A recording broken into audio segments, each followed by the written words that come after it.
Pamirsa Pantai Kuta pinake ikon pariwisata Bali serta ngedautin manah wisatawan domestik tur mancanegara.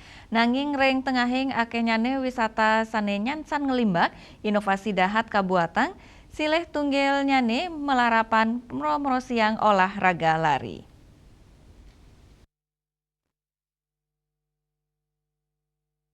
Pemirsa, Pantai Kuta nyuguhang kanan sane becek anggen ma olahraga lari.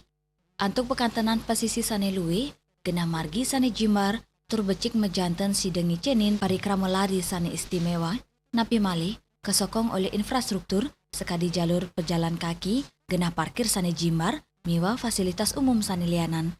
Ring sejeroning laksana yang acara lari, tala raja kemargiang nyabran bulan, sane ngedautin mana samian bage keramane.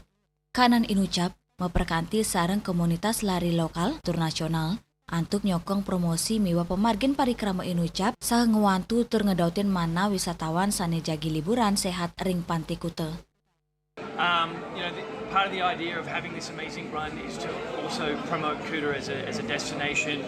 Kuta has the best beaches, it's a beautiful area to be in, and to be able to host this fun run here in Kuta, right on this beautiful beach.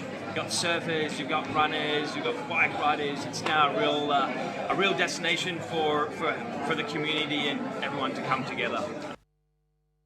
Melarapan penaut anyar merupa olahraga lari inucap, kap tiang samian wisatawan sanerau ke Pantai Kuta nyansan nincap. Lianan punika, sideng ngawohin gala wisatawane antuk liburan, sane mawasana ring pikulihan keramane. Raris, olahraga lari taler sida nincapang citra Pantai Kuta, pindah ke destinasi wisata sane sehat, aktif, miwah, ramah lingkungan. Reswantara, Bali TV.